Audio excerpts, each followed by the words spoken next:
आइए जानते हैं आज के कुछ प्रमुख अंतर्राष्ट्रीय खबरों को। पहले एक नजर आज के हेडलाइंस पर। भारत आज अपना 74वां स्वतंत्रता दिवस मना रहा है। लाल किले की प्राचीर से 7वीं बार पीएम मोदी का संबोधन। पीएम मोदी ने 2014 से 2020 तक 15 अगस्त पर पहने इन रंगों के साफे। पीएम मोदी ने कहा, नेशनल डिजिटल हेल्थ मिशन देश में नई क्रांति लाएगा। लाल किले के प्राचीर से बोले पीएम मोदी, अगली बार आजादी का जश्न खास। आईटीबीपी ने दी जानकारी, भारतीय जवानों ने लद्दाख में चीनी सैनिकों से 17 से 20 घंटे तक लड़ी लड़ाई। चीनी युद्धपोतों पर होगी पैनी नजर, नौसेना खरीदने जा रही है 10 ड्रोन। सोने की कीमतों में फिर पकड़ी रफ्तार।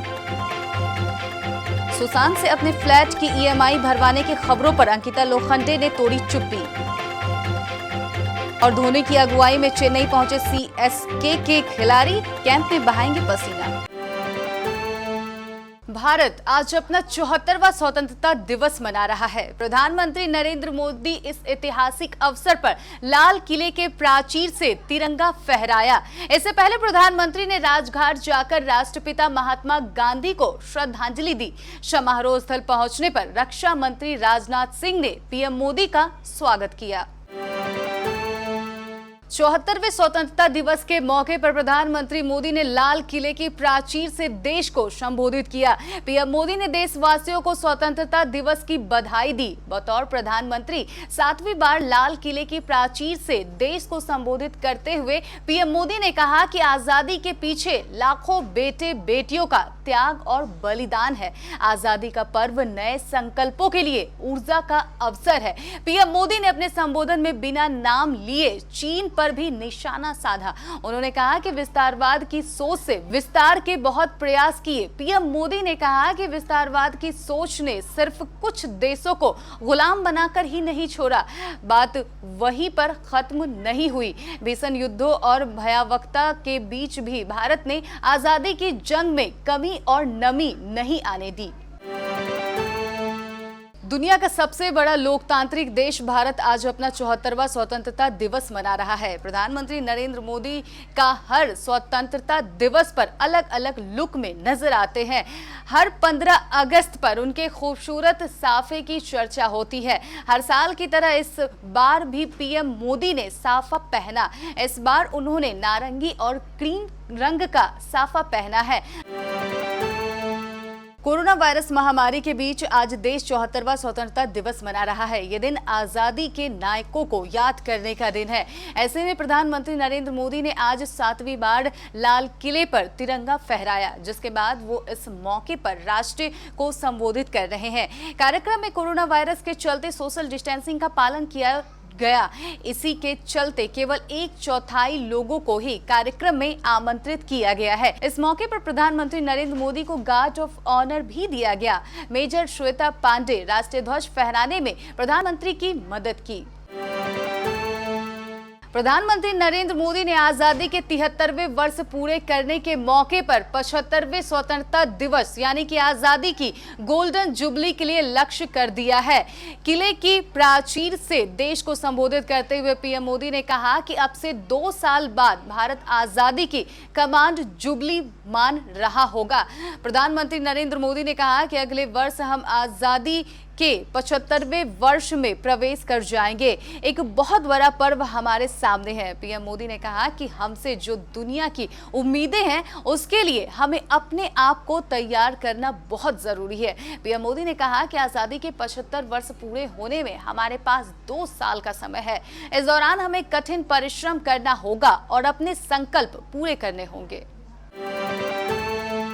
भारत और चीन के सैनिकों के बीच झड़प सिर्फ लद्दाख के गलवान घाटी में ही नहीं हुई, बल्कि इस साल मई जून में वास्तविक नियंत्रण रेखा पर कई बार दोनों पक्ष आमने सामने आए। इस दौरान भारत तिब्बत सीमा पुलिस बल के जवानों ने इंडियन आर्मी के साथ कंधे से कंधा मिलाकर लड़ाई लड़ी और चीनी फौजों को मुंहतोड़ जवाब दिया। कुछ मामलों में यह झड़प 20 घंटों तक चली।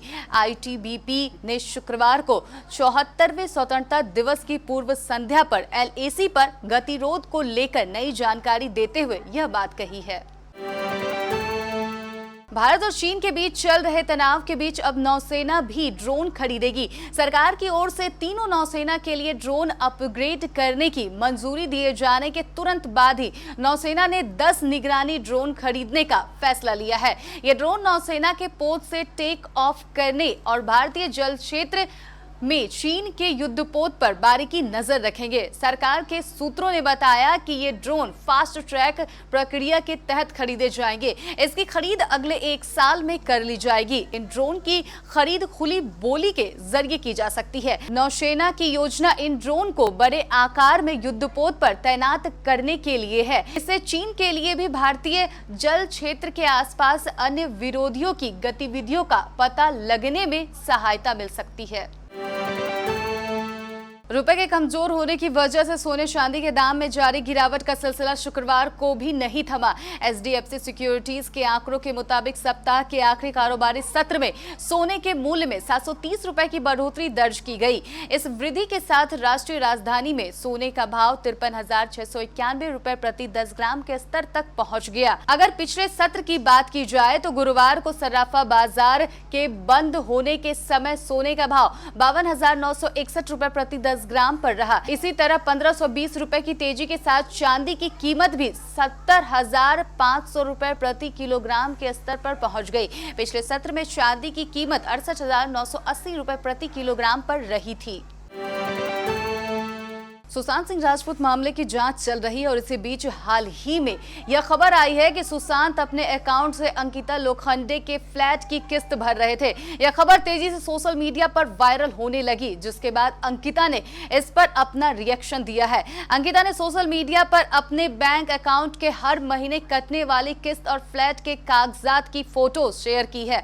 अंकिता ने इन फोटोज को शेयर करते हुए लिखा, यहाँ मैं सभी अटकलों को विराम देती हूँ। ये मेरे फ्लैट का रजिस्ट्रेशन है और 1 जनवरी 2019 से 1 मार्च 2020 तक का मेरे बैंक अकाउंट की पूरी डिटेल्स।